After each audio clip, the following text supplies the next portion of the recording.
ఇప్పుడు కాకపోతే రాష్ట్రంలో కాంగ్రెస్ అనేది రాదు ఉమ్మడి రాష్ట్రంలో. కాబట్టి తెలంగాణ రాష్ట్ర సమితితో కలిస్తే తెలంగాణ అంశాన్ని ఎత్తున పెట్టుకుంటే తెలంగాణ ఇస్తామని చెప్తే కనీసం మెజారిటీ ఇక్కడ వస్తాయి. సో దాంతో గవర్నమెంట్ ఫామ్ చేయొచ్చు అని కాంగ్రెస్ పార్టీ ఆ రోజు తెలంగాణ నిర్ణయం తీసుకుని తెలంగాణ రాష్ట్రం ఏర్పాటు చేస్తా నిర్ణయం తీసుకొని కాంగ్రెస్ పార్టీ టీఆర్ఎస్ పార్టీతో కలిసి పోటీ చేసింది. ఓకే. సో స్టేట్ ఫామ్ చేసింది. కాంగ్రెస్ పార్టీ రాజ్యంలోకి వచ్చింది. రాజశేఖర రెడ్డి గారు దానికి వ్యతిరేకం అనేది అందరికీ తెలుసు, ఆయన మాటలు ఆయన కార్యాచరణ కూడా. సో ఆ 5 సంవత్సరాల పరిపాలనలో వాళ్ళు తెలంగాణ ఇవ్వాలనుకుంటే ఇవ్వగలుగుతారు. ఓకే. ఎందుకంటే రాష్ట్రంలో కేంద్రంలో వాళ్ళే ఉన్నారు, కానీ ఇవ్వలేదు.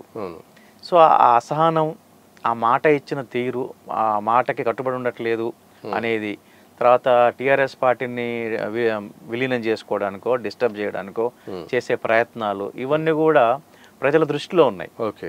ప్రజలు గమనిస్తారు. ఎవరు ప్రతిరోజు ఎవడో బయటకు వచ్చి మాట్లాడాడు, గమనిస్తారు. ఎందుకంటే గమనించరు కాబట్టే ప్రభుత్వాలు మారుతాయి. లేకపోతే ఒకే పార్టీ ఉంటది కదా. ఇప్పుడు దేశంలో అన్ని రాష్ట్రాల్లో ప్రభుత్వాలు మారాయిగా. ఒకే పార్టీకి ఎప్పుడు అవకాశం లేదు కదా. కొన్ని పార్టీలు చాలా మంచి పార్టీలు అయితే ఎక్కువ కాలం మనుగడదు సాధిస్తాయి, లేదనుకుంటే 5 సంవత్సరాలు దించేస్తారు, లేకుంటే 10 సంవత్సరాలు దించేస్తారు. సో ప్రజలు గమనిస్తారు.